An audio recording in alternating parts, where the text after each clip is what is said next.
신학교 훈련 과정 중에 목회 상담이라는 학문 분야가 있습니다. 목회 상담학이 하나의 학문으로 위치를 정립한 것은 20세기 들어와서인데요. 이 목회 상담학의 원형을 예수님에게서 찾습니다. 예수님의 사역 방법 중에 면접법, 면접 본다고 그러잖아요. 그 면접법이라고 해서 예수님께서 문제를 가진 사람들을 만나시고 그들의 문제를 해결해 주셨던 것에서 기인되는 그러한 그 목회 상담학의 한 방법입니다. 자, 그런데 복음서를 보면 우리 예수님은 별로 사람의 말을 많이 들으신 것 같지는 않습니다. 물론 요한복음 21장 25절의 말씀처럼 이렇게 되어 있죠. 예수께서 행하신 일이 이외에도 많으니 만일 낱낱이 기록된다면 이 세상이라도 이 기록된 책을 두기에 부족할 줄 아노라 라고 하신 것처럼 예수님의 대화 내용을 다 기록하지는 못했을 것이고요. 또 예수님은 모든 사람들과 대화하시기에는 너무 바쁘신 그러한 시간을 사셨습니다. 자, 그럼에도 불구하고 우리가 받는 인상이 있는데 몇 가지요. 첫 번째, 예수님은 사람들의 장황한 말을 별로 듣고 싶어 하지 않으셨던 것 같다 하는 겁니다. 왜 그러셨을까? 이미 그들이 말하고자 하는 내용을 알고 계셨기 때문이라 하는 것이죠.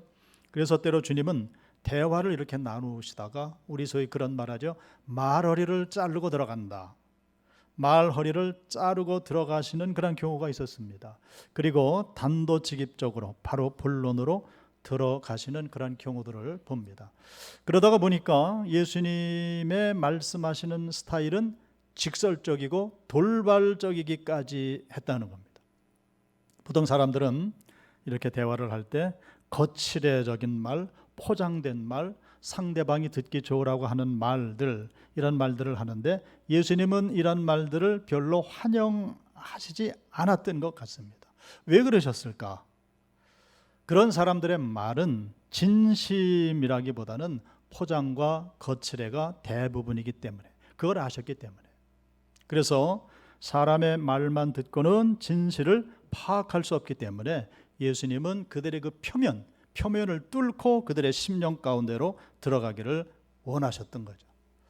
그러다 보니까 예수님의 발언은 때로 일반 언어 예절을 벗어나서 사람들을 깜짝 놀라게 하실 때가 있었고요. 또 어떤 경우에는 사람들이 예수님의 말씀을 듣고 실망할 때도 있었다.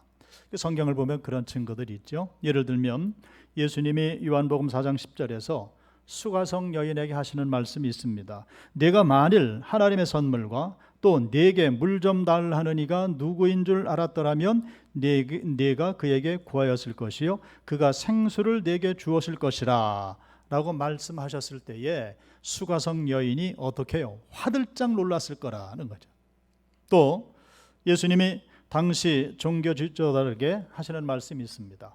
독사의 자식들아, 그죠? 너희는 악하니 어떻게 선한 말을 할 수 있느냐라고 말씀을 하실 때 그들은 아주 큰 충격을 받았을 것이라는 겁니다. 자, 그런데 예수님과의 대화는 늘 열매가 있는 대화였고요. 그리고 변화를 일으키는 대화이기에 충분했습니다. 그렇기 때문에 많은 경우 예수님은 사람들을 대화를 통해서 거듭남으로 이끄실 수 있었다는 겁니다. 그런데 여기서 조심할 게 있습니다. 그렇다고 우리도 예수님처럼 말을 해서는 안 된다는 거죠. 왜 그렇습니까? 우리는 예수님이 아니기 때문에. 찬송 212장 2절 가사가 이렇지 않습니까? 인자한 말을 가지고 사람을 감화시키고, 이렇게 가사가 되어 있습니다. 갈 길을 잃은 무리를 잘 인도하게 하소서, 이런 말씀이죠. 자, 두 번째는 예수님은 그렇게 사교적인 분은 아니었을 것이다 하는 겁니다. 여기에서 사교적이라는 말은 사람들을 사귀기 위해서 적극적으로 어울리는 것을 말을 합니다. 이런 거죠.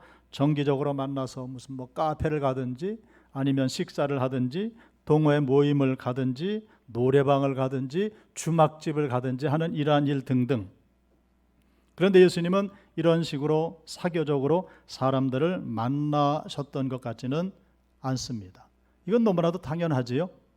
우리가 평소 행하는 일 중에 예수님께서 함께 하실 수 있는 그러한 일들이 과연 얼마나 될까? 거의 없다 하는 거죠. 그러므로 예수님은 사람들과 같이 하실 수 있는 게 거의 없으셨지 싶다 하는 겁니다. 그럼에도 불구하고 참 아이러니한 일들이 일어나게 됩니다. 그런데 예수님이 계신 곳에는 사람들이 많이 몰려들더라는 겁니다. 몰려들었습니다. 이 몰려들다 하는 표현, 이런 표현으로 비유하면 될 것 같아요. 쇠붙이가 자석에게 끌려가는 것과 같은 어떤 그 이끌림, 그런 이끌림이 있었다는 겁니다. 쇠붙이의 자석에로의 끌림은 사실은 아주 중요한 원리가 거기서 작용되어지는 것이죠. 쇠붙이는 자석에게 끌려갑니다. 그런데 뭐 나무 조각이나 가죽 조각 같은 것은 절대로 자석에게 끌려가지 않습니다. 이게 뭐예요? 동질적인 요소가 있어야 된다는 거죠. 동질의 요소가 있을 때에 끌리게 된다는 것. 자, 보세요. 삭개와 같은 죄인은 바리새인들에게는 없는 예수님과의 동질적인 요소를 가지고 있었다는 거죠. 그렇기 때문에 이 삭개오가 예수님 앞으로 나가는 것을 어느 누구도 막을 수가 없었다 하는 겁니다. 자, 수로보니게 여인이 있습니다. 이 수로보니게 여인 같은 사람도 인간적으로 보면 예수님과 너무나도 다른 부류의 사람입니다. 왜요? 유대인이 아닌 이방인이었습니다. 그런데 그 여인에게는 예수님과의 동질적인 요소가 있었기 때문에 이방 여인임에도 불구하고 예수님 앞으로 담대하게 나올 수가 있었다는 거죠. 오늘 본문에 나오는 이 혈루병을 앓던 여인도 역시 마찬가지입니다. 율법적으로는 이 여인은 사람들 앞에 나올 수가 없습니다. 더구나 예수님 앞에 나설 수가 없는 그러한 여인이었습니다. 그럼에도 불구하고 쇠붙이가 자석에게 끌려가듯이 이 예수님께 이끌려가는 그 예수님과의 동질적인 어떤 요소가 그 여인에게 있었다는 거죠. 자, 그러면 우리가 궁금한 게 이 동질의 요소가 도대체 무엇이냐 하는 겁니다. 이 동질의 요소가 도대체 무엇이냐? 육지를 나가서 종종 사람들을 만나게 되면 이제 제 소개를 하게 되지 않습니까? 그럼 제가 소개를 합니다. 예, 저는 제주 성례교회 이렇게 합니다. 제주 성례교회 강현옥 목사입니다. 그러면 이렇게 묻는 분들이 있습니다. 그럼 목사님은 혹 제주에 연고가 있습니까? 어떤 연고가 있습니까? 이렇게 묻는 분들이 있어요. 이건 뭐예요? 인간적인 어떤 동질 요소가 있습니까? 라고 묻는 거죠. 그럼 제가 대답하죠. 아니요, 전혀 없습니다. 그러면 이분들이 이상한 얘기를 합니다. 그래요? 거기 대단히 배타적이라고 하던데 목회하기가 쉽지 않겠네요. 예, 여러분들 조용하시네요. 여러분들 생각은 어떠세요? 혹시 이런 마음은 없으십니까? 언제가 떠날 사람이니까 정이랑 두지 말자 이런 것입니까? 근데 저는 제주도를 떠나지 않을 겁니다. 오래오래 제주에서 살려고 지금 마음을 먹고 있습니다. 어떤 연고가 있습니까? 하는 이것은 대단히 인간적인 생각이라는 거예요. 반대로 영적이지 못한 생각이라는 거죠. 자, 그러면 뒤집어 놓고 보면 제주에 연고가 있으면 성공이 보장된다 하는 그런 말입니까? 그것도 맞지 않습니다. 이건 완전히 넌센스라는 겁니다. 자, 성도 여러분, 영적인 요소는 인간적인 요소를 초월하는 줄로 믿습니다. 초월하는 겁니다. 자, 그러면 이 영적인 요소, 즉 예수님과의 동질적인 요소, 그건 도대체 무엇일까? 성경은 세 가지로 말씀을 하고 있습니다. 첫 번째는 마태복음 5장 3절의 말씀에 나와 있는데요. 자, 마태복음 5장 3절은 예수님께서 팔복을 말씀하실 때 제일 최초로 하신 말씀입니다.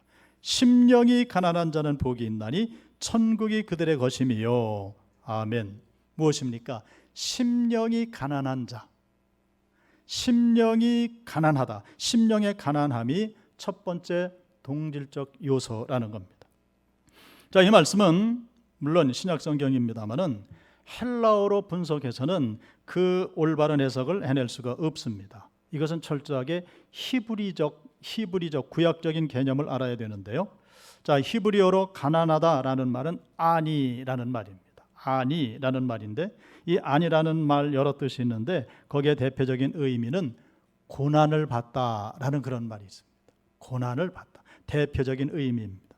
그러니까 헬라적인 의미로는 가난하다 그러면은 돈이 없어서 경제적으로 어렵다 이런 의미를 가지고 있는데, 이걸 히브리적 개념으로 풀면 그것이 아니에요. 히브리적 개념으로 풀면 이렇습니다. 정상적인 삶에서 벗어난 사람. 정상적인 삶에서 벗어난 사람. 그럼 도대체 이게 무슨 뜻인가? 구약 성경을 보면 3대 약자가 있습니다. 자, 신명기 16장 14절인데요. 절기를 지킬 때에는 너와 네 자녀와 노비와 네 성중에 거하는 레위인과, 그리고 3대 약자를 말합니다. 객과, 즉 나그네죠. 객과 고아와 과부가 함께 즐거워하되라는 말입니다. 3대 약자 보호법이라고 합니다.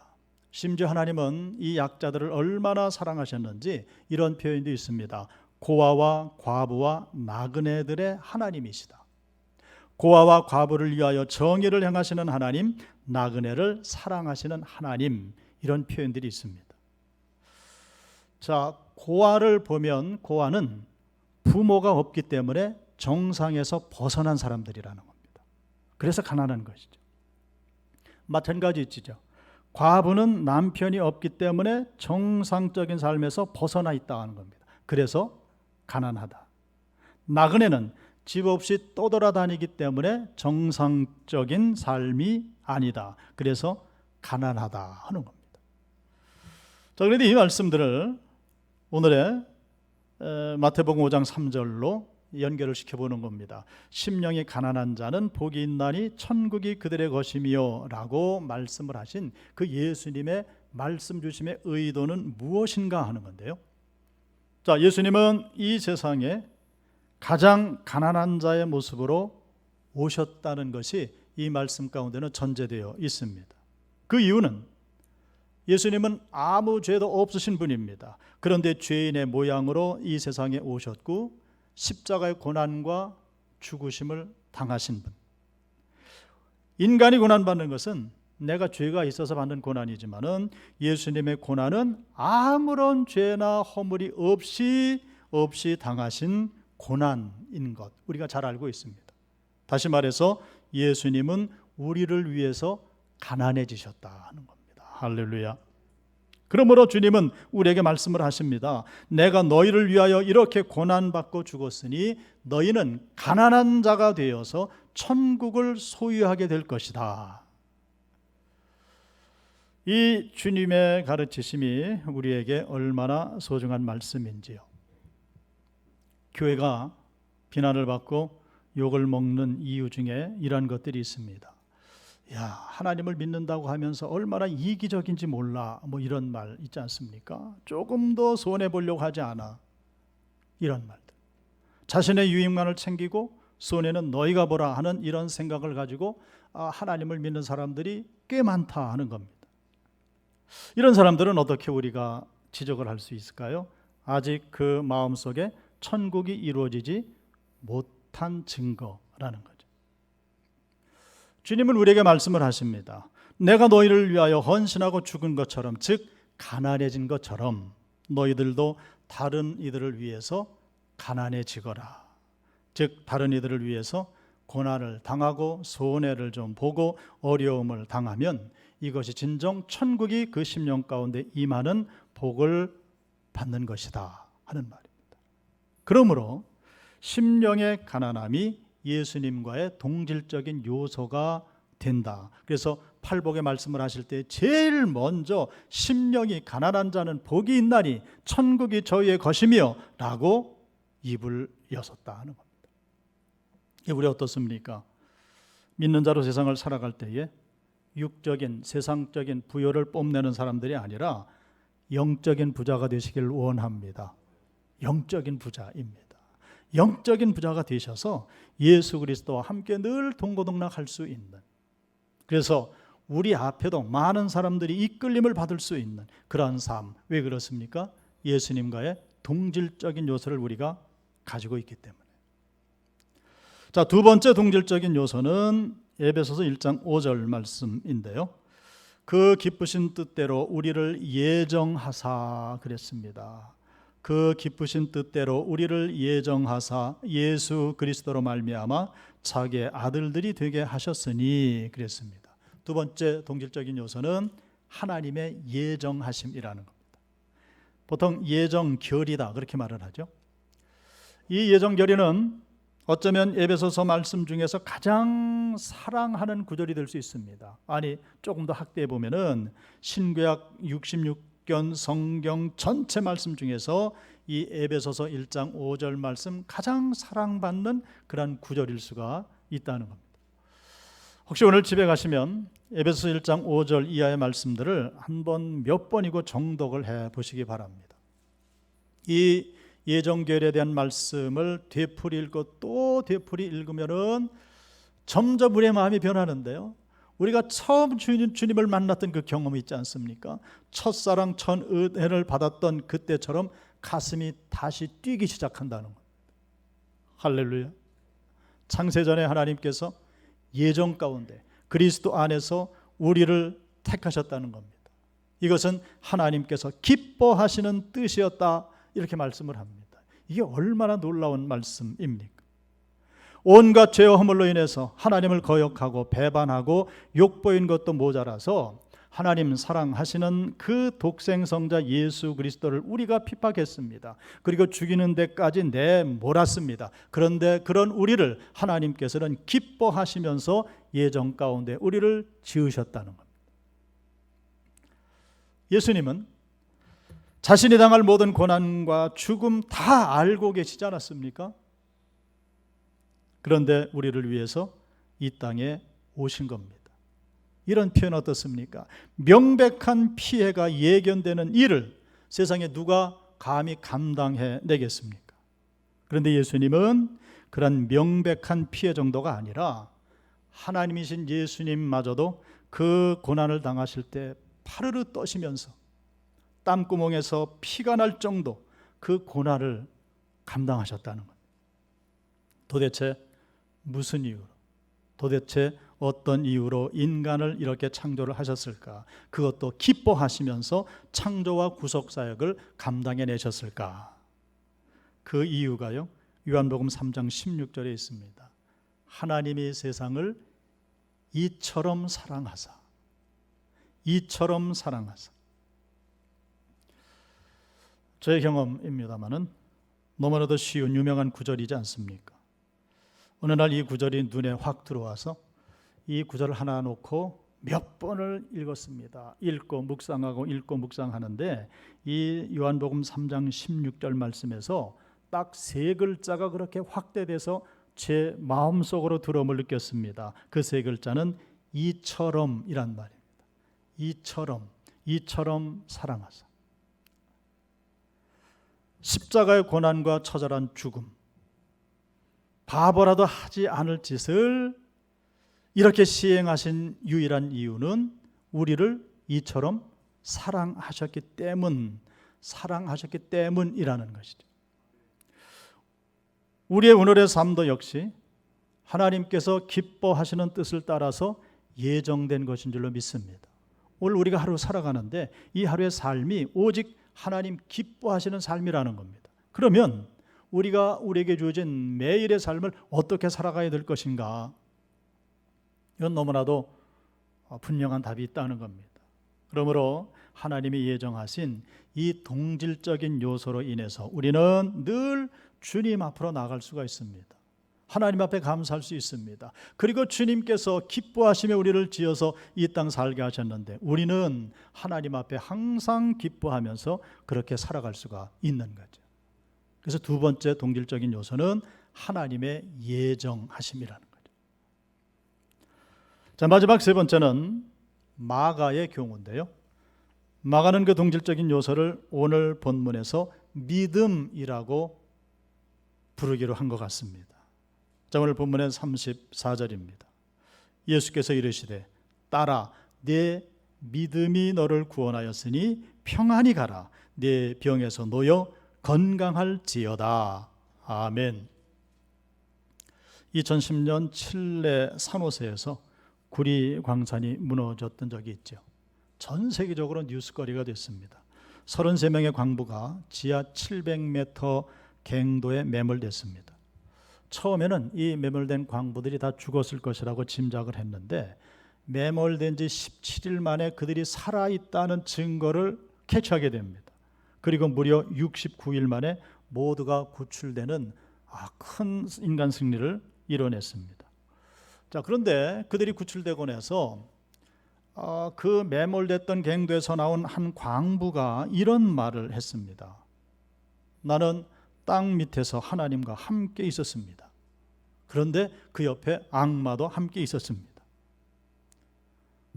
그러니까 하나님과 악마는 서로 싸웠고요. 그리고 하나님이 이기셨습니다. 나는 구조될 것을 확신했습니다. 이런 표현을 했습니다. 훗날 그분에게 이게 무슨 이야기냐고 물었더니 그러는 겁니다. 이분이 말씀을 하신 악마와 하나님이 함께 계셨다는 말은 절망과 소망을 이야기했던 거죠. 악마와 하나님 사이, 즉 절망과 소망 사이에서 이 사람은 어느 편을 택했다고요? 소망과 손을 잡았다는 겁니다. 코로나19로 인해 지난 1년여 우리는 사회적 거리 두기를 실천하고 있습니다. 학교는 온라인으로 수업 방식을 바꾸었고요. 직장은 재택근무를 시행하기도 했고요. 각종 모임, 모든 행사들이 취소되고 연기됐습니다. 전국의 교회들은 좌석수의 30% 출석 허용이라고 하는 지극히 제한적인 상황 하에서 지금 이렇게 예배를 드리고 있습니다. 그러니까요, 우리는 전혀 일찍이 경험해보지 못한 이 현실 속에서 우리는 지금 우리 자신과 무슨 대화를 나누고 있을까? 많은 어려움을 당하는 하나님의 백성들이 무슨 대화를 나누고 있을까? 둘 중에 하나라는 겁니다. 소망의 대화일까? 절망의 대화일까? 자, 오늘 본문에 등장하는 혈루증 여인은 예수님을 만나기 전 12해 동안 완전한 격리를 경험하고 있었습니다. 가족들은 그녀를 격리해버렸고요. 세상이 그녀를 망각해버렸습니다. 그 여인은 자신의 격리가 언제 해제될지도 몰랐고요. 아니, 언제고 해제될 수는 있을까? 알지 못하고 있었습니다. 그러는 동안에 그녀의 육체는 점점 더 무너지고 있었죠.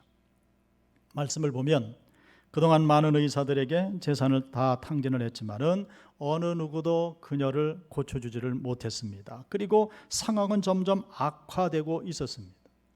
그녀는 비싼 값을 치르고 절망의 삶을 샀어요. 그런 삶을 살고 있었습니다. 더 이상 값을 치를 것도 없는 아주 바닥을 치는 그런 인생을 살아가고 있었는데 그러던 어느 날 그 여인에게 놀라운 소식이 전해져 옵니다. 누구에 관한 소식입니까?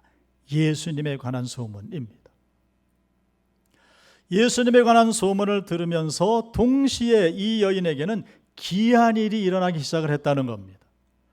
철저한 격리 속에서 살아가던 이 여인이 예수님이 지나가신다라는 소식을 듣는 순간 자신도 모르게 어떤 불가항력적인 힘에 의해서 그 예수님 앞으로 이끌림을 받고 있더라 하는 겁니다. 할렐루야.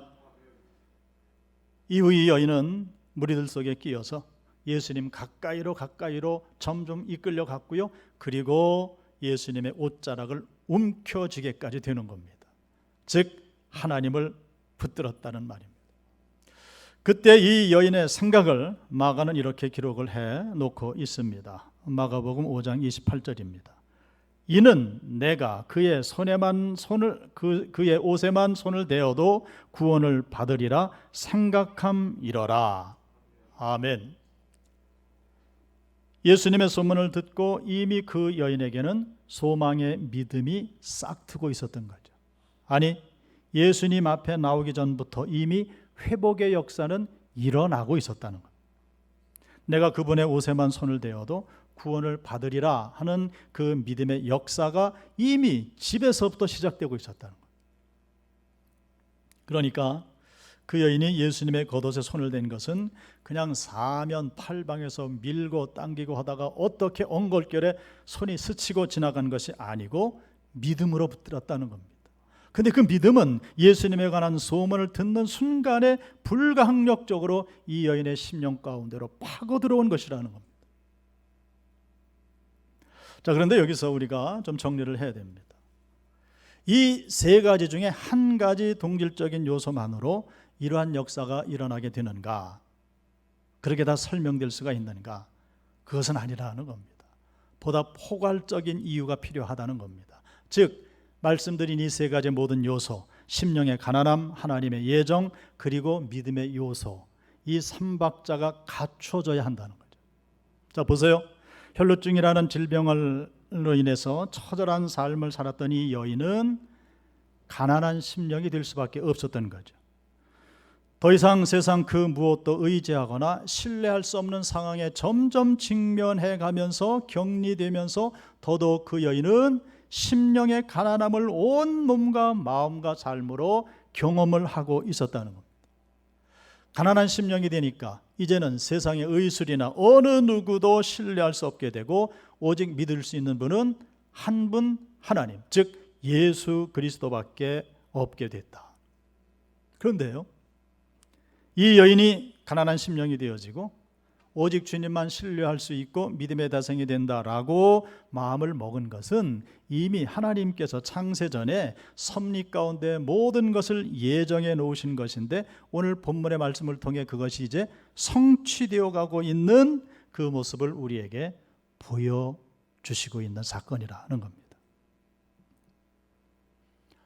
그러므로 저와 여러분들은 예수님과의 동질적 요소를 소유하는 것이 대단히 중요합니다. 여러분들에게는 어떤 동질적인 요소가 있습니까? 이 동질적 요소를 지니게 되면 우리에게서 일어나는 여러 가지 증상들이 있습니다. 이런 것들이죠. 주님으로부터 초청받기 이전에 벌써 달려와 주님을 기다리게 됩니다. 누구처럼요? 뽕나무 위로 올라간 삭개오처럼. 예배가 시작되기 전에 벌써 마음이 뜨거워집니다. 누구처럼요? 엠마오로 향하던 두 제자처럼. 기도받기 전에 벌써 치유와 회복의 역사가 일어납니다. 누구처럼요? 오늘 본문에 혈루증을 앓던 그 여인처럼. 이러한 현상들이 성경에만 기록되어져 있는 것이 아니고 오늘을 사는 저와 여러분들의 삶을 통해서도 얼마든지 일어날 수가 있습니다. 우리가 예배 드리러 나오기 전에 벌써 하나님은 우리를 위해서 당신의 일을 벌이기 시작을 하셨다는 겁니다. 이 귀한 깨달음, 영적인 민감력이 우리에게 있기를 원합니다. 주일 예배 한번 드리고 하나님과 눈도장 찍고 돌아가면 내가 할 일을 다 했다 하는 것이 아니고요. 예배는 이미 집에서부터 시작되어진다.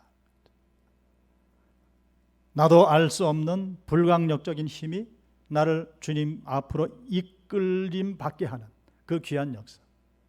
그 귀한 역사를 우리가 기억하면서 세 가지 요소죠. 심령의 가난함의 모든 삶, 또 하나님의 예정하심, 그리고 주님을 믿는 귀한 믿음으로 나갈 때에 우리는 영적인 민감력을 가지고 날마다 하나님을 만나고 말씀을 읽고 묵상할 때마다 주님의 음성을 듣게 되고요. 현장 삶을 살 때에 모든 이들에게 주님 살아계심이 우리의 모든 행동거지, 일거수일투족을 통해서 드러나게 되는, 향기를 높이 날릴 수 있는 그런 삶을 살아갈 수가 있습니다. 인도하심의 설교 오늘 이제 마치고자 합니다. 이 마지막 말씀을 통해 가장 소중한 말씀을 제가 선포를 했습니다. 이 말씀을 꼭 붙드시고요. 올 한 해 주님의 온전하신 인도하심을 받으셔서 승리하시기를 주님의 이름으로 축복합니다.